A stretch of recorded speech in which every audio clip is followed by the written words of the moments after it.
Yeah,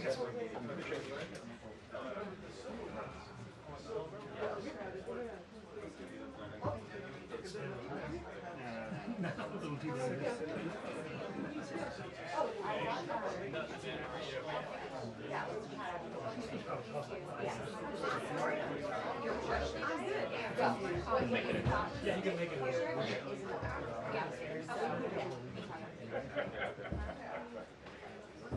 It is confusing. I was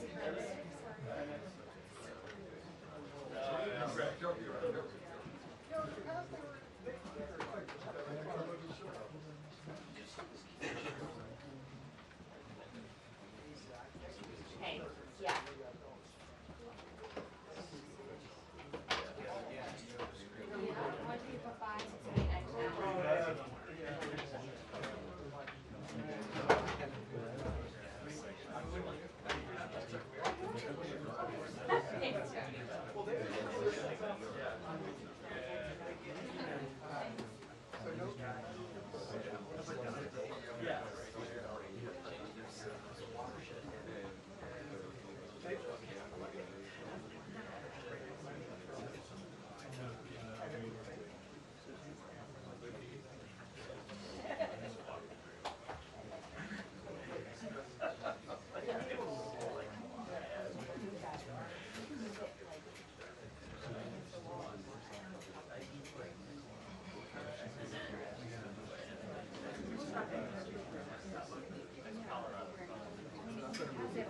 Oh yeah, no problem.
Let me make sure I get you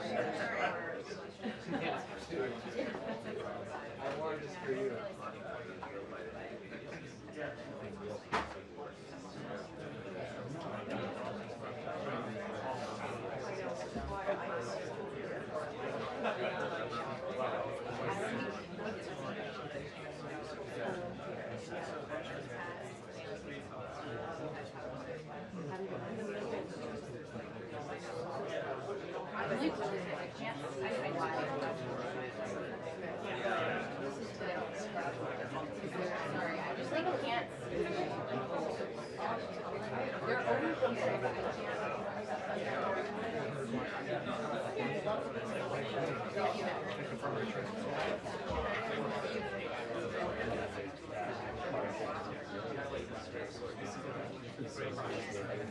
I'm really trying to correct it.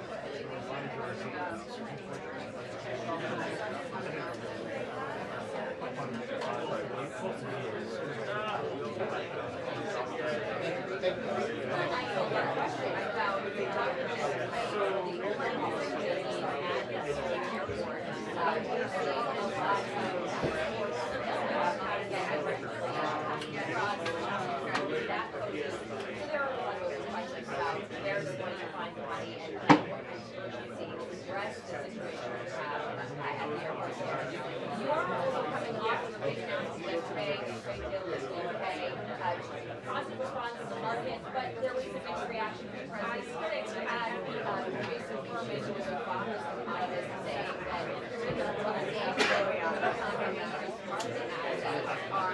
smaller than others in Paris. And then you also had a European piece that's described as more of a memorandum of understanding than a deal itself, basically saying that there's a lot left to be hashed out, and it also failed to describe how it achieved the president's objectives of reshoring manufacturing and raising the revenue. So question was going to go to the president yesterday, but whether he had overstated in fact significance of that deal because he really needed to win. He said no, and you have it wrong to that reporter, but there is some sign that the White House does certainly want to get more of these deals out. I had to borrow after that event yesterday, telling people, be patient with us if you can. We have 20 or so in the hopper right now, so today, and everyone's looking to weekend conversation with Geneva between the U.S. and the Chinese delegation. Sounds like the president has sort of deputized Treasury Secretary Scott Bessent to go out ahead and hash out his deal with the contours of it, saying that 80% tariff rate on China sounds about right. This following the report yesterday that claimed that the White House was weighing actually dropping tariffs on China to 50% next week to bring those two sides together. So a lot left to learn about where these deals stand, how far apart they might be at this point.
Oh, I was doing something.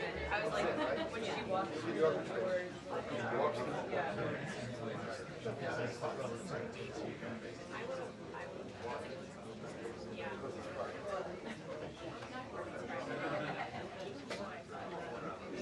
Yeah, it's all about vibes. Yeah.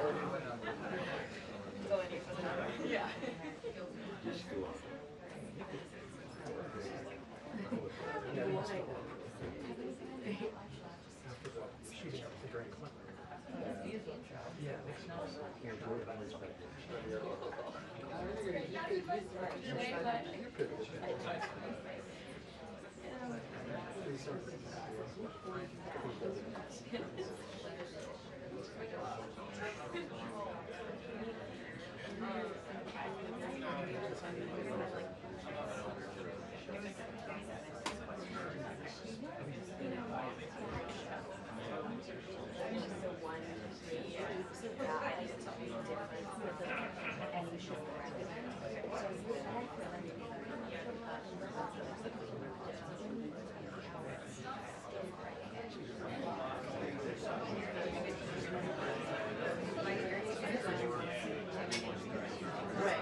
was on my seat. Okay.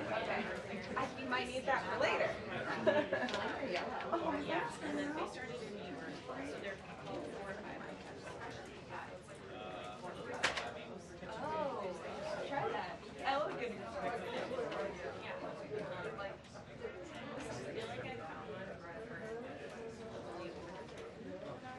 yeah. Yeah.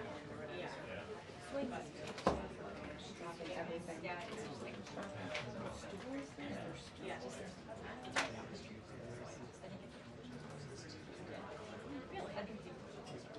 No way. It's on the, it's not on the street.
Good afternoon, everybody. Good to see all of you. Happy Friday.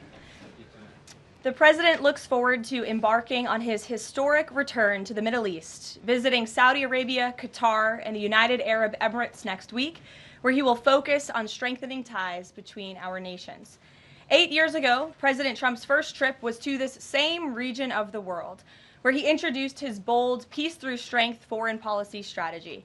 On that trip, the president laid out his goal of eradicating terrorism and extremism in the region, which he successfully accomplished over the course of his administration with the total defeat of ISIS and the historic signing of the Abraham Accords. Now, 8 years later, President Trump will return to re-emphasize his continued vision for a proud, prosperous, and successful Middle East, where the United States and Middle Eastern nations are in cooperative relationships, and where extremism is defeated in place of commerce and cultural exchanges. This trip ultimately highlights how we stand on the brink of the golden age for both America and the Middle East, united by a shared vision of stability, opportunity, and mutual respect. The president greatly looks forward to visiting with our brave men and women in uniform at our U.S. Air Base in Qatar throughout this trip. Yesterday, President Trump demonstrated the art of the deal and secured a historic trade agreement, despite all of the naysayers who said no deals were coming. That, of course, turned out to be untrue. On the 80th anniversary of Victory Day for World War II, President Trump announced a great deal that provides American companies unprecedented access to the UK markets while bolstering U.S. national security. This trade deal will massively expand U.S. market access in the United Kingdom, creating a $5 billion opportunity for new exports for U.S. farmers, ranchers, and producers. This includes more than $700 billion in ethanol exports and $250 million in other agricultural products like good old American beef. The deal commits the United States and United Kingdom to work together to enhance industrial and agricultural market access and strengthens American competitiveness. Importantly, the deal also ensures streamlined customs procedures for U.S. exports. The UK will also be purchasing $10 billion of American-made Boeing planes as part of the deal. A trade agreement like this between the United States and the United Kingdom was being worked on for many years but continued to prove elusive. But because of President Trump's bold negotiating approach, he got it done. All of this happened because of President Trump's implementation of powerful tariffs to end the era of economic surrender and rebalance America's trading agreements.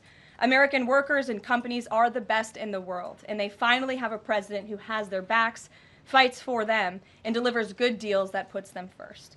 This is just the first of many trade deals to come. Get ready for more historic deals and our country to boom like never before. On that note, Treasury Secretary Scott Bessent and Ambassador Jamieson Greer will meet with the lead representatives on economic matters from the People's Republic of China over the weekend in Switzerland. As President Trump has said, the United States and China have been talking for some time over the course of the administration, and now teams from both countries will meet in person to continue discussions. You can be certain that President Trump and his trade team will ensure we work to achieve the best deal possible for America. In other news, the Trump administration just announced a new incentive for illegal aliens living in the United States to self-deport. Eligible illegal aliens who now use the CBP Home app to self-deport will receive a clear, safe way to leave the United States. Their plane tickets home may be paid for, and they will receive a $1,000 stipend once we have confirmation that they have left our country. This new feature will allow illegal aliens to have a planned departure out of the country and to leave as soon as possible in a dignified way. If illegal aliens make the right decision here and submit their intent to depart through the CBP Home app and pass extensive vetting, they will be temporarily deprioritized for ICE detention and enforcement action before their scheduled departure. And leaving voluntarily in this matter may improve their legal immigration options in the future. This initiative will also save massive amounts of money for American taxpayers. Voluntary departures are much more cost-effective than traditional removals. By deploying the CBP Home app in this new way, President Trump is aiming to reduce the need for costly arrests, detentions, and court proceedings. Currently, the average cost of traditional removal is more than $17,000 per illegal alien. Our projections estimate that the use of the CBP Home app will massively reduce that financial burden by approximately 70%, so taxpayer dollars can be redirected and our brave immigration law enforcement officers can focus on removing the most violent illegal aliens hiding in our communities. Finally, it was announced this morning that First Lady Melania Trump secured a $25 million investment in President Trump's budget to provide housing and support for youth transitioning out of foster care. And in recognition of the 7th anniversary of Mrs. Trump's Be Best initiative, the U.S. Department of Housing and Urban Development allocated funds toward the agency Foster Youth to Independence program. Yesterday, Mrs. Trump hosted a special celebration of military mothers with the president, bringing together 150 military moms from around the country to recognize their service, not just in their home, but for our country. For those of you who were there at the events yesterday like I did, I have no doubt you will join me in recognizing how truly special those moments were. So let's get to questions. Here in our new media seat today is Andrew Egger, the White House correspondent for The Bulwark. The Bulwark is a new media company launched in 2019 with hundreds of thousands of readers on Substack and more than 1 million subscribers on YouTube. Andrew, please kick us off. And thanks for being here. Yeah, thank you for having me, Caroline. The president posted another ad this week for his Trump meme coin. The group that's running that coin is encouraging people to buy in order to win a dinner this month with the president. Why is the president planning to attend a dinner for the top investors in his coin? Look, the president is abiding by all conflict of interest laws. The president has been incredibly transparent with his own personal financial obligations throughout the years. The president is a successful businessman, and I think, frankly, it's one of the many reasons that people reelected him back to this office. There are at least some people who are buying this coin who seem to view it as an opportunity to influence the president's views. There was a logistics company this week that said they would buy $20 million in the coin in order to advocate for free trade between the U.S. and Mexico. If buyers are buying for that reason, are they wasting their money? Look, I can assure you the president acts with only the interests of the American public in mind, putting our country first and doing what's best for our country, full stop. That's his intention, and that's what he's focused on. Kristen, good to see you here today. Welcome back. Caroline. Thank you. Glad to be back. So on those China talks, what does President Trump expect to come out of those talks, and is he going to be disappointed if his team can't secure a deal? Well, look, the president is very confident in his Secretary of Treasury, Scott Bessent, and of course Ambassador Jamieson Greer, who has played an instrumental role in all of these trade negotiations as well. I think yesterday's success, the announcement of a trade deal with the United Kingdom, is a great first step. Again, many said in this room it couldn't be done. Now we are moving forward with many other countries. We're talking to dozens of our trading partners around the world. But of course, China is a major country, a major player in this space. And the president has said, and he's right, China needs the United States of America. They need our markets. They need our consumer base. And Secretary Bessent knows that he's going to Switzerland this weekend with the full support and confidence and trust of the president here at home. Jack?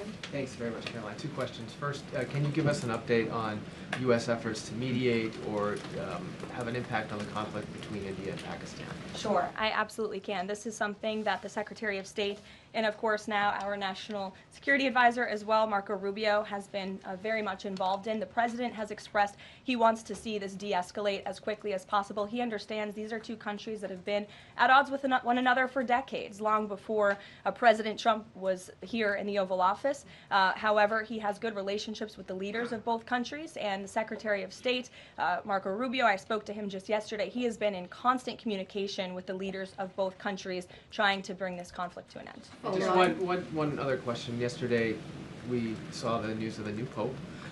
Before Pope Leo became Pope Leo, there were some critical comments that he made about President Trump and about Vice President Vance on his then X account. Does the White House have any reaction to those comments? The president made his reaction to Pope Leo's announcement yesterday very clear. He is very proud to have an American Pope. I think it was a surprise to everyone. I saw the news media was surprised to report on that yesterday, but it's a great thing for the United States of America and for the world, and we are praying for him. Thanks, Caroline. The president has been pretty firm on keeping these 145% tariffs in place on Chinese imports. Today, via Truth Social, he said that he'd be possibly open to lowering those to 80%. Why the change, and how did the president land on 80? The president still remains with his position that he is not going to unilaterally bring down tariffs on China. We need to see concessions from them as well. And again, that's part of the reason that Secretary Bessent is going to talk to his Chinese counterparts this weekend to start those discussions in person. As for the 80% number, that was a number the president threw out there, and we'll see what happens this weekend. And always in the effort of transparency, I'm sure you'll hear directly from the Treasury Secretary or the president after those negotiations conclude. Jackie. Thank you, Caroline. Why did the White House announce this deal with the UK before all of the details were finished? That's not true, actually. I saw the fact sheet. I saw the deal as well before the president brought all of you in the Oval Office in the effort of transparency. You had the president and the prime minister on the phone talking to all of you directly about how this was a great deal, a phenomenal deal, and discussions will continue. But as I spoke to our Ambassador Greer yesterday, this is how trade deals work. You set an initial agreement, you set the framework, you set up the deal, and then of course, you know, T's have to be crossed and I's have to be dotted, but this deal is a good deal, and the numbers are determined, and all of the market access that I just discussed will remain. Does that mean that the 10% baseline is going to still be there at the end when all of the other details are ironed out? The president is committed to the 10% baseline tariff, not just for the United Kingdom, but for his trade negotiations with all other countries as well. Permanently, even after the deals are done, like that is going to remain. The president is determined to continue with that 10% baseline tariff. I just spoke to him about it earlier. Stephen. Thank you, Caroline. I'd like to ask about New York and about a personnel matter. On New York, the mayor, Eric Adams, is here today. Could you tell us anything more about the visit, who initiated it, what they're talking about? And also, is there any comment from the White House on the air traffic control issues in Newark? All I will say on Mayor Eric Adams is that he requested a meeting with the president, and the president was willing to take it. If the president wishes to discuss his private meeting afterwards, I will let him do that himself. Yes, I'm glad you asked about the FAA. There was a glitch in the system this morning, especially at Newark Airport, as you all know. I spoke to the Department of Transportation. That glitch was caused by the same telecoms and software issues that were raised last week. Everything went back online after the brief outage, and there was no operational impact. DOT and the FAA are working to address this technical issue tonight to prevent further outages, as well as install new fiber from Newark Airport to Philadelphia. And the goal is to have the totality of this work done by the end of the summer. I want to add that this outage at Newark Airport speaks to why the Secretary of Transportation yesterday made a massive announcement in investing in our aviation safety and our telecom system. There's a 4-part infrastructure plan that was released by the Secretary of Transportation yesterday to improve communication, surveillance, automation, and their facilities. They want to replace the antiquated telecom systems with new fiber, wireless, and satellite technologies, replace more than 600 radars, which have gone way past their life cycle, and address runway safety. They want to build 6 new air traffic control centers for the first time since the 1960s and replace towers as well. They want to implement new modern hardware and software for all traffic facilities to create a common platform system throughout the towers. These are much needed changes. This is a very bold plan by the Department of Transportation. I think it's unfortunate that the previous administration sat on their hands and did nothing, but how grateful we are that we have a Department of Transportation and a secretary and a president who's willing to take bold action and change. The personnel matter, Caroline, could I ask? Thanks, Caroline. Just going back to India, Pakistan, can we expect President Trump to get in touch personally with the leaders of those countries to try and de-escalate this situation? If and when that happens, we will certainly let you know. Natalie. Thanks, Caroline. Sure. I have a question about the Middle East trip.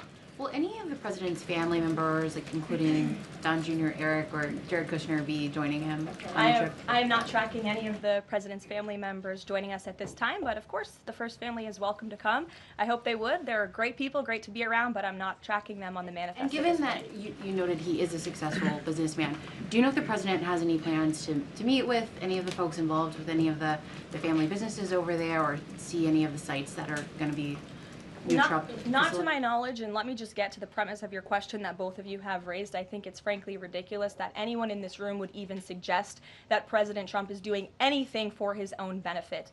He left a life of luxury and a life of running a very successful real estate empire for public service, not just once, but twice. And again, the American public reelected him back to this White House because they trust he acts in the best interests of our country and putting the American public first. This is a president who has actually lost money for being president of the United States. I don't remember these same type of questions being asked of my predecessor about a career politician who was clearly profiting off of this office. That is not what President Trump does, and this White House holds ourselves to the highest of ethical standards. Phil.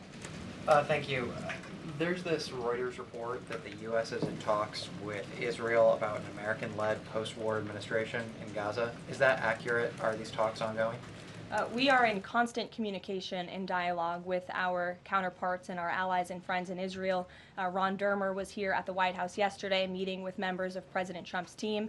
As for the situation in Gaza, the president and his entire national security team have made it very clear we want to see the hostages released from Gaza. That is a priority for this administration. As for what that looks like, and even moving beyond that, I'm not going to get into the details of plans that frankly may or may not have even been proposed, but I can emphasize what the president holds closest in his heart right now, and that's the release of all of the hostages in Gaza. And then there's been some conservative pushback to some of these salt tax, the salt tax cap.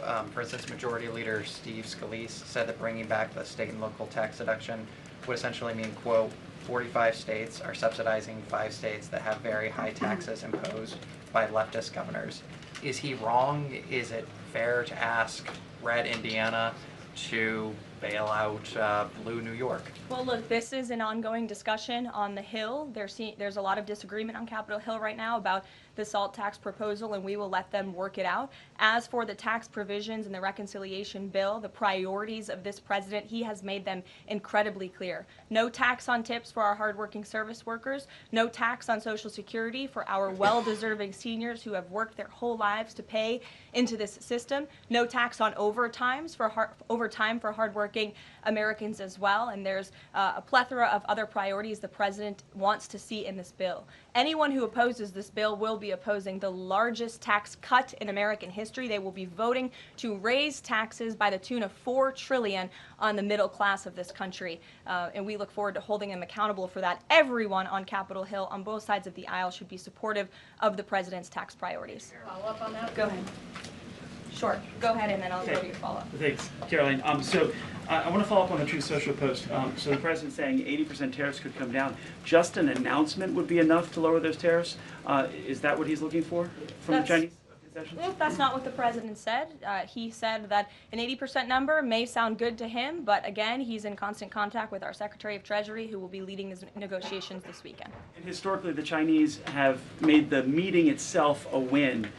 What does a win look like out of these meetings for the president this weekend? A good deal for the American worker and the American people. Go ahead. Thanks, Caroline. Yeah, back to the reconciliation bill. Can you just clarify the president's position a little bit specifically on the tax issue? Because in his Truth Social post, he said this morning that he would accept even a tiny tax increase for the rich, but then says Republicans probably shouldn't do it, but I'm okay if they do it. So what is it that he wants? Does he want them to increase the tax rates? The president wants tax cuts, the largest tax cuts in history. He wants to extend his historic tax cuts from 2017, and he wants to see all of the other tax priorities that I just laid out for you included in this bill as well. As for the policy proposal you're talking about, the president has said he himself personally would not mind paying a little bit more to help the poor and the middle class and the working class in this country. I think, frankly, that's a very honorable position. But again, these negotiations are ongoing on Capitol Hill, and the president will weigh in when he feels necessary. Encourage them to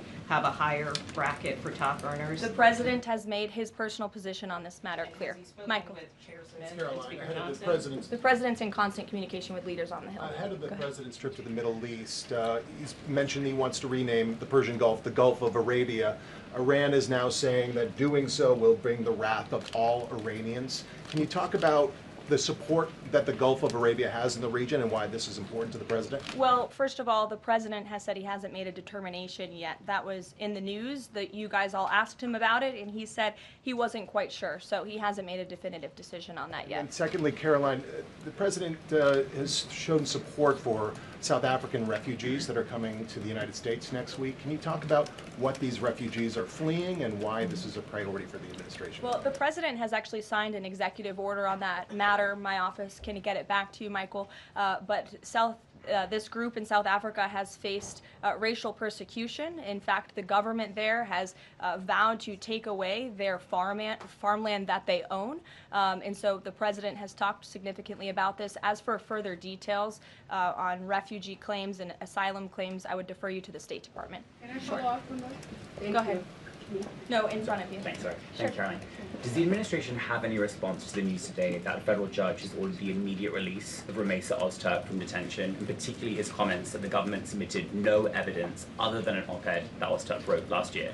I will have to check in with the Department of Homeland Security on that particular case, but I think our overall feeling, we've made quite clear that lower level judges should not be dictating the foreign policy of the United States, and we absolutely believe that the President and the Department of Homeland Security are well within their legal rights to deport illegal immigrants. As for visa revocations, the Secretary of State has the right to do that as well. It is a privilege, not a right, to come to this country on a visa. But I'll check in on the specific case. My office will get you details. Sure. Caroline, yesterday the administration appears to have started dismantling the Consumer Product Safety Commission. This is the federal agency, an independent one that does recalls and is responsible for product safety. Does the administration not believe that it's important, to keep toys and cribs? I mean, you're a young mom, off of the product of the market. It's a federal agency within which branch? It's the executive branch. Who's the head of the executive branch? The President of the United States. Created by Congress. He has the right to fire people within the executive branch. It's a pretty simple answer. Francesca. Thanks. One foreign policy one and then a domestic policy thing if I could. As far as the president's trip goes next week, is he planning to meet with the FIFA president in either Saudi Arabia or Qatar? And if so, could you give us some more details about that? The president has quite a few meetings with many people when he is there. We can certainly check at the itinerary and let you know if the FIFA president will be there next week. Frankly, I'm not quite sure, but we can certainly get you an answer. As you know, the president attended a FIFA task force meeting at the White House this week. And on the domestic front, could you explain why the FEMA administrator was removed from his position this week? Look, this is a personnel matter in regards to the Department of Homeland Security, but my understanding is that this individual testified saying something that was contrary to what the president believes and the goals of this administration in regards to FEMA policy. And so, of course, we want to make sure that people in every position are advancing the administration's goals. But as for specifics, I defer you to the Department of Homeland Security. We leave it up to our great cabinet secretaries when it comes to personnel matters. Sure, in the back. Thank you. Aid hasn't gone into Gaza in 10 weeks. Israel says that this is a policy to pressure Hamas in the negotiations, in the ceasefire negotiations.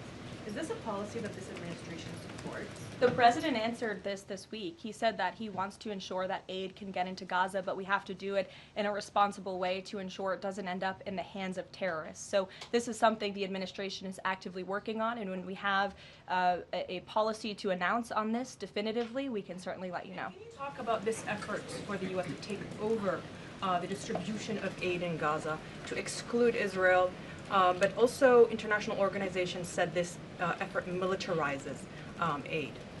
I would reject that characterization by whatever groups you are citing. Kelly. Caroline, thank you. I want to get back to the First Lady Melania Trump dealing with foster children. That's an important component in American life to see what happens to the future of our children, particularly in foster care. Can you explain the significance of this development between the First Lady and the housing and urban development? Yes, absolutely. It's millions of dollars that will go into a program that helps these children transition out of foster care to have productive and positive lives. And I'd like to share a personal story since you asked if I may. I hope the First Lady won't mind. I was at an event in Florida last year, and I was approached by a gentleman who was a foster dad, and he had taken in I think it was 6 or 7 foster children. And he spoke to me. He had recognized me in my work for President Trump's campaign at the time. And the little boy who was with him talked about the personal relationship that he had with First Lady Melania Trump. And the conversation she had had with him and how she really encouraged him to be the best that he could be during her first term here at the White House, and how even after she and President Trump left the White House, she kept in very close touch with this young foster child. It was a touching moment that I will never forget, and it speaks to the heart of this First Lady and the great work that she is doing for foster children. And this is certainly a very big announcement that I know our Secretary of Housing and Urban Development is in particular very excited about, and we can certainly get you all the details on that program. John. Thanks a lot, Caroline. I want to ask you about the trade deal that the President announced yesterday with the UK as it relates to the auto sector. Sure. The trade group that represents the big three here in the U.S. believes that it may put the big three automakers at a competitive disadvantage. What the trade group says is that it will now be cheaper to import a UK vehicle with very little American content than a USMCA compliant vehicle imported from Mexico or Canada with just 50% American content. What's your response to that criticism coming from this trade group? Well, first of all, let's be clear about what the deal does. It sets a 10% rate on auto imports for the first 100 cars that are imported into the United States. 100,000 cars, thank you. That would be very few cars. 100,000 cars imported from the United Kingdom. After 100,000 vehicles, it goes back up to a 25% tariff. And as for our U.S. auto manufacturers, our auto industry, the president wants to put them on the best pedestal to compete. And by the way, if they produce vehicles right here in the United States of America, they will face no tariff at all. I would argue of any industry, the president has spent more time talking to and listening to the concerns of our auto industry here at home. He hears them, he believes in them, he wants to see them produce their vehicles here in the United States of America. This is a good deal for them too. Is this a model for European and Asian vehicles as well, what we see coming out of the UK trade deal with the US? Look, all of these deals are going to be tailor-made. The president has said that from the beginning. It's very apropos that the first trade deal was announced between the United States and the United Kingdom, one of our oldest and greatest allies, but each country has unique concerns and challenges in terms of American industry. We need to open up markets in every single country, and obviously the needs are unique, so our trade team is looking at each country and the advantages that we can pursue for American industries and American workers. Sure. Happy early Mother's Day. Oh, thank you. The president said yesterday that he would be speaking with Zelensky shortly. Did that call happen yesterday, or do we expect that to happen in the near term? The call happened yesterday. President Zelensky called the president to tell him that the critical minerals deal had passed the parliament in Ukraine. I talked to the president about that call. He said it was very good and productive, and of course the critical minerals deal is great for Ukraine, but also of course for the United States of America and our taxpayers here. It was a good call, and they also spoke about, of course, this ceasefire that the president proposed, the 30-day ceasefire between Russia and Ukraine, which we know Europe is on board with, and we hope both countries will agree to. Just on next week, do we expect President Putin, is there any chance that he could meet with Trump while he's in the region? The president answered this yesterday. Not going to happen. Question on ceasefire. Has he got any reaction from Zelensky or Putin on the proposal for ceasefire? Is he satisfied by the reaction to that proposal? Not to my knowledge, but certainly if there is a reaction and updates, I'm sure you'll hear directly from the president. Question, the president fired the Librarian of Congress. Why did he choose to do that? We felt she did not fit the needs of the American people.